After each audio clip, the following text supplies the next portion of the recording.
ভাবুন তো, যদি বাংলাদেশের মানচিত্র থেকে রাজশাহী বিভাগটি আলাদা হয়ে একটি নতুন স্বাধীন রাষ্ট্র হিসেবে আত্মপ্রকাশ করত। একদিকে পদ্মা নদী আর অন্যদিকে দিগন্তজোড়া আমবাগান ও ফসলের মাঠ। এই রাজশাহী রাষ্ট্র কি দক্ষিণ এশিয়ার অন্যতম শক্তিশালী দেশ হতে পারত? চলুন আজ এই কাল্পনিক সম্ভাবনাটি বিশ্লেষণ করি। রাজশাহী বিভাগের 8টি জেলা রাজশাহী, নাটোর, নওগাঁ, চাঁপাইনবাবগঞ্জ, পাবনা, সিরাজগঞ্জ, বগুড়া ও জয়পুরহাট মিলে এর মোট আয়তন 18,174 বর্গ কিলোমিটার। এটি আয়তনে কুয়েট বা বাহামাসের চেয়ে বড় একটি দেশ হতো।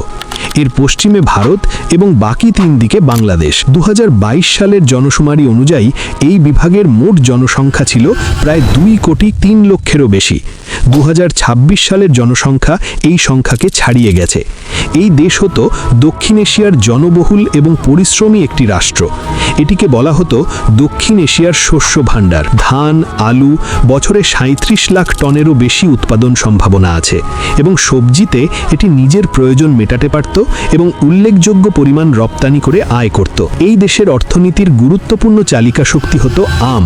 বিশ্বের সেরা জাতের আম রপ্তানি করে যেমন বছরে কয়েকশো কোটি টাকার সম্ভাবনা থাকত, এটি একটি শক্তিশালী কৃষিভিত্তিক অর্থনীতি গড়ে তুলত। রাজশাহীর রেশম, সিল্ক সিটি এবং বগুড়ার শিল্পাঞ্চল শিল্প খাতকে শক্তিশালী করত। শিক্ষানগরী রাজশাহী উন্নত মানব সম্পদ এবং গবেষণায় এগিয়ে থাকত।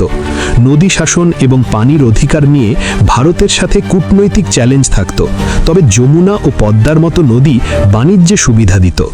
এখন বলি, এই ভিডিওটি সম্পূর্ণ কাল্পনিক এবং কেবল মানুষের আগ্রহ ও কৌতূহল মেটানোর জন্য তৈরি করা হয়েছে।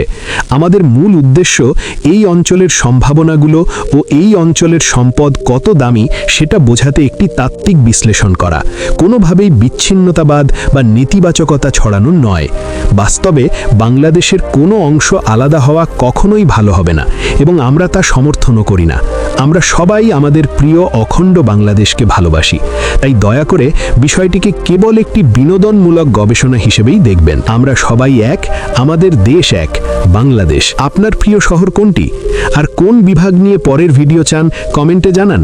যেটার কমেন্ট বেশি আসবে সেটা নিয়েই পরের ভিডিও হবে।